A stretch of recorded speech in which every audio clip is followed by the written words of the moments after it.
ઘણા બધા એમ કે લંકા હનુમાનજી હળગે ભભૂતિ લઈ અને પાર્વતીમાં ગયા છે. અહીંયા જઈ અને પછી કીધું નાના બરોબર અમને હોનો આપો. સાબડા પૂછ્યો ભોળાનાથની ભભૂતિ ઊંચી થાય હોનાના ઢગલા મીડિયા કરવા ગાડા ભરી ભરી હોનો લાવવા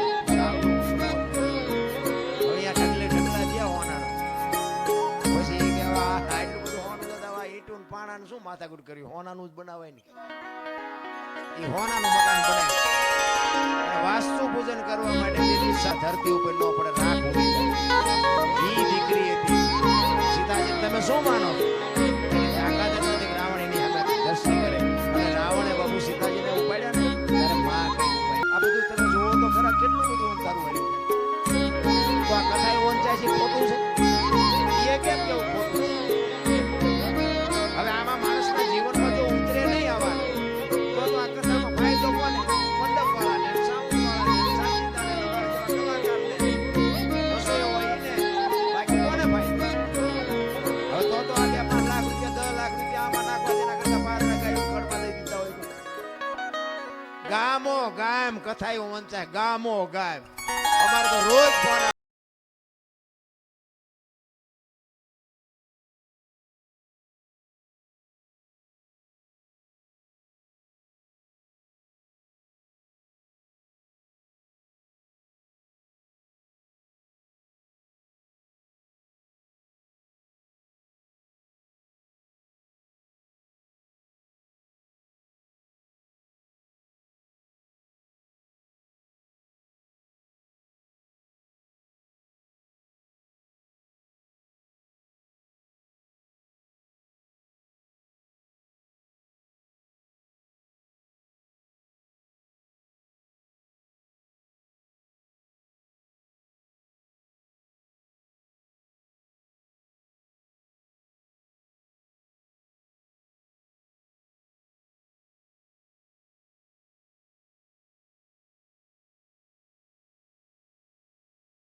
આપણે આ દુનિયામાં આવ્યા કેવી રીતે કોઈને ખબર હોય મળી ગયો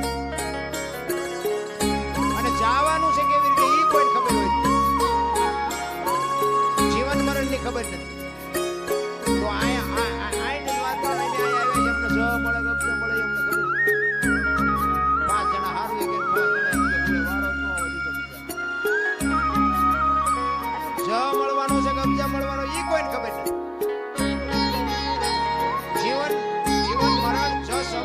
નફો અને નુકસાન ગમે માણસ ધંધો કરે ને બધા નફા હાટું જ કરે છે. કોઈ નુકસાન હાટું નથી કરતું. બધા નફો થતો. આ 6 વસ્તુ કોઈના હાથમાં નથી.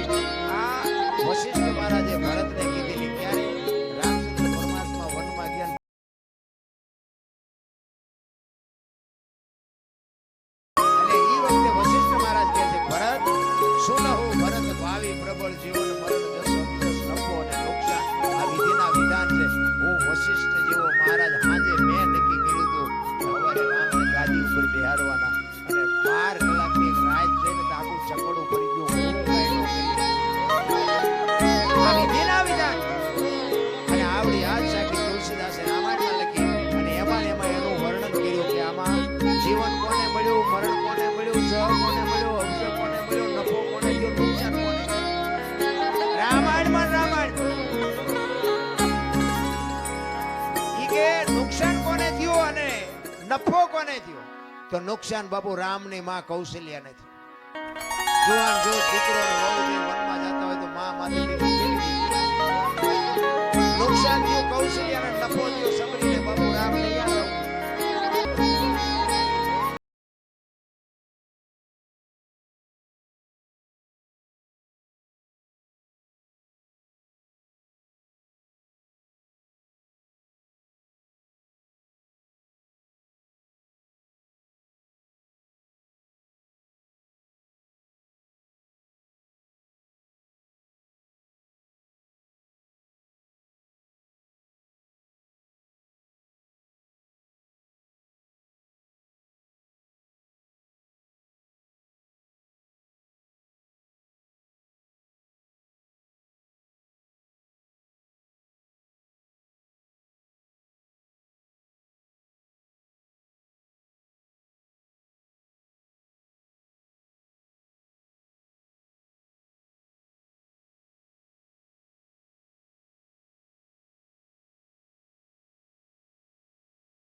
કહેવાનો મતલબ કે કાંઈક ગુરુ મહારાજની કૃપાથી મળ્યું છે એટલે બોલાવે.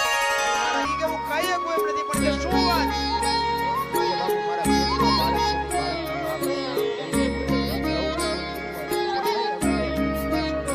કારણ કે એવા મોટા માણા હોય તો બાપુ આવા જ કોકના ધંધે લગાડે.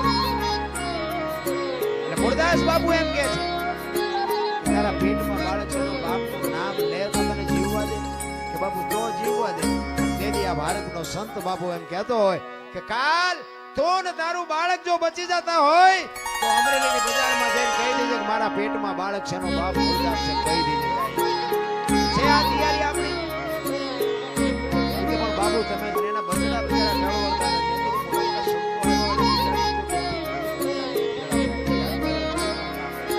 એમ કહીને બાપુ ચોળીમાંથી બિલાડી કાઢી મૂકી આખો ડાયરો દાંત મીડો કાઢવા મરેલા જીવતા થતા છે કે બાપુ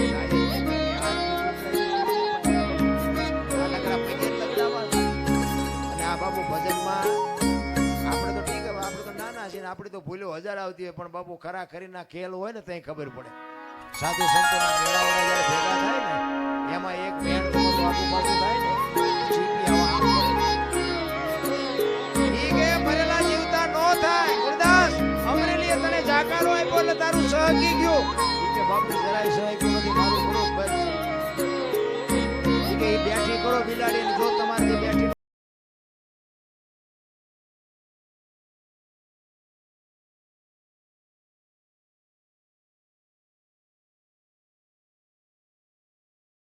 કે છે હે દિનબંધુ દયાળુ હે પરમ કૃપાળુ પરમેશ્વર મેં તન મન ધન થી તારું ભજન કર્યું હોય આતે પાતાળમાં જો ડાઘ ન હોય કોકના ઝેર જો મેં મારી માથે લીધા હોય તો બિલાડી બેઠી કરજે. જો બિલાડી બેઠી ન કરીને મારા ઘોડિયામાં જીવ રહેવા દઉં તો મુરદાસ નહીં એમ કહીને ઉંગળી સાટી બિલાડી હાલતી થઈ ગઈ ડાયરેક્ટ દિશા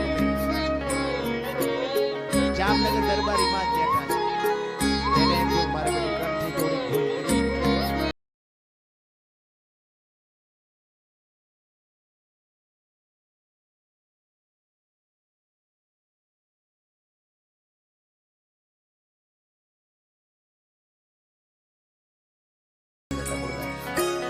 આગળ જઈને લાકડી પડી દરબાર પીડ્યા પગમાં બાપુ મને માફ કરો બાપુ મારી ભૂલ થઈ ગઈ. અરે ભલા માણા હું ઠેઠ અમરેલીથી તારી પાસે આવ્યો મને એમ થયું કે આ જગત નો સમજે કે તું તો 5 ગામનો ધણી હતો તને મારા ઉપર ભરોસો ન